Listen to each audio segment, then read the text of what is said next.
On the Paper Talk today, we're going to be talking about some bloke called Cristiano Ronaldo. Don't know what the story is there, I've never heard of the bloke. We'll get into that as well. Also, we're looking at a possible replacement for said Ronaldo. And are Manchester United going to buy a goalkeeper from Italy? Let's find out.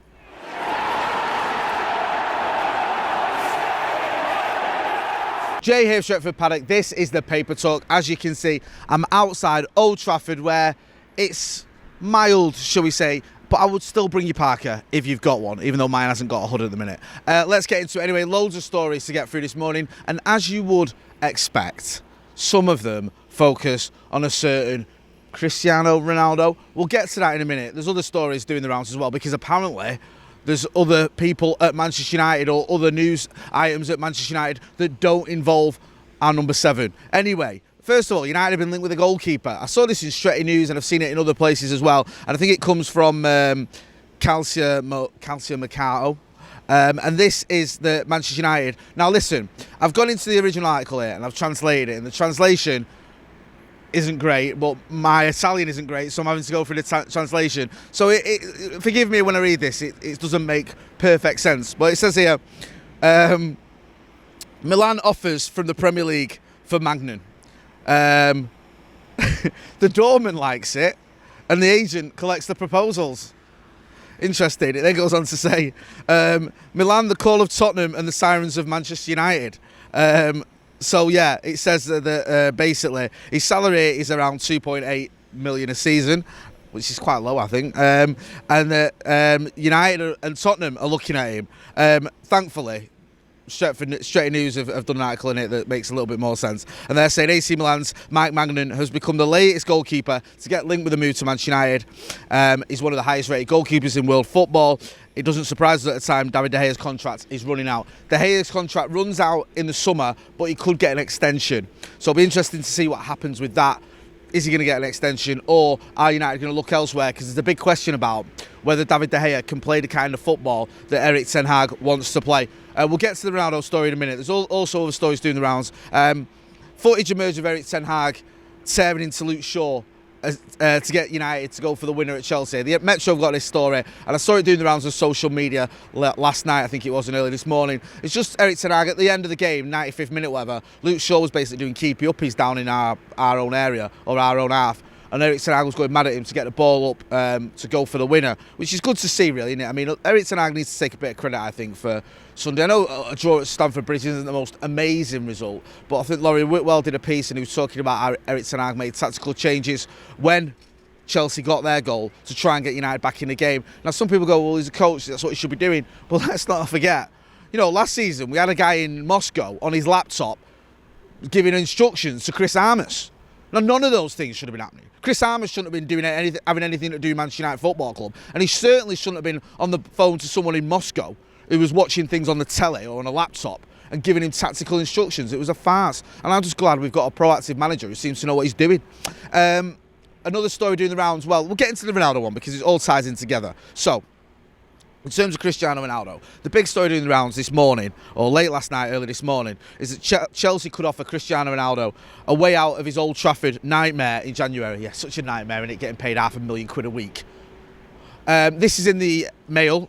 Owner Todd Boehly open to signing the veteran amid his close relationship with Portuguese super agent Jorge Mendes. Basically, I don't need to read the whole story. It goes through the fact that Todd Boehly wanted Cristiano Ronaldo in the summer. Thomas Tuchel didn't. Now, apparently that was a bit of a sticking point with them both, and I'm not saying it led to Thomas Tuchel leaving, but it was, you know, it might have been one of the things that made Tuchel and Todd Boehly realise that they couldn't work together, or Todd Boehly realised it wasn't going to work with him and Thomas Tuchel. Now, we know Boehly has this relationship with Mendes. Mendes has been trying to get Ronaldo a move since the summer. He was touting him around clubs in Europe. He wanted to stay in the Champions League club. No one really came in for him. Interest from Atletico Madrid. Didn't seem concrete. A little bit of interest was it from Napoli. Again, didn't seem concrete. Chelsea were interested, but the manager wasn't, and also United were reluctant to sell him to a rival Premier League club. I don't think that would happen now. I think United would happily sell Cristiano Ronaldo, or let him move on to Chelsea. Yes, he could go to Chelsea and score goals, and yes, United definitely need another striker, which I'll get to in a minute. But I don't think it's the end of the world if he goes to Chelsea. I don't think Cristiano Ronaldo this season has been the Ronaldo of old, and I also think it's becoming a massive problem now.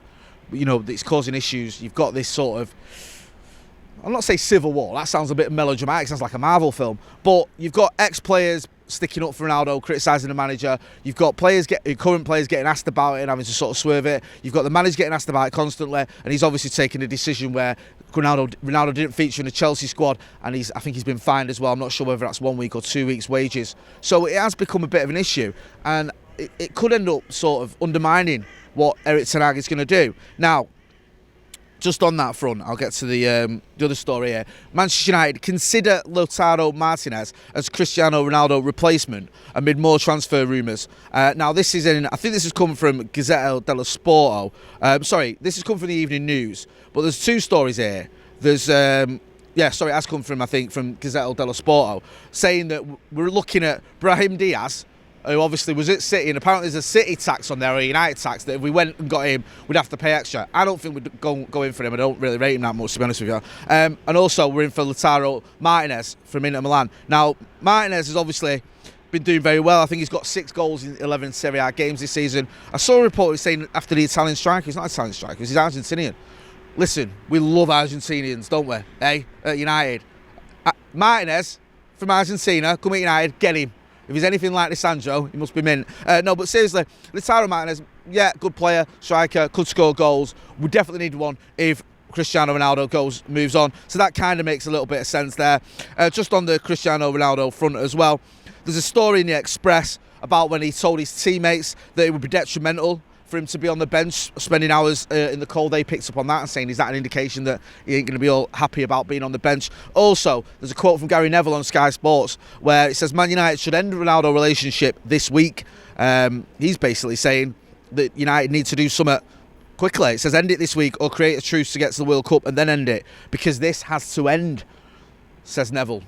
Just as this paper talk has to end, all good things come to an end. Get involved in the comments in the chat. Let us know what you think about the Ronaldo situation. Martinez, do we need another Martinez? I think I'd have him. Also about Mike Magnan, the goalkeeper. Let us know about all that and what Erik ten Hag is doing. Are you impressed with the way he's encouraging his players to go and get a winner in the 95th minute? Don't forget to hit like, share and subscribe. Back later on, we've got the Premier League P-Take. We've also got the Paddock podcast at 4 o'clock. That's going to be with a special guest, so make sure you're checking that out. I've been Jay Motti, outside a pretty breezy Old Trafford.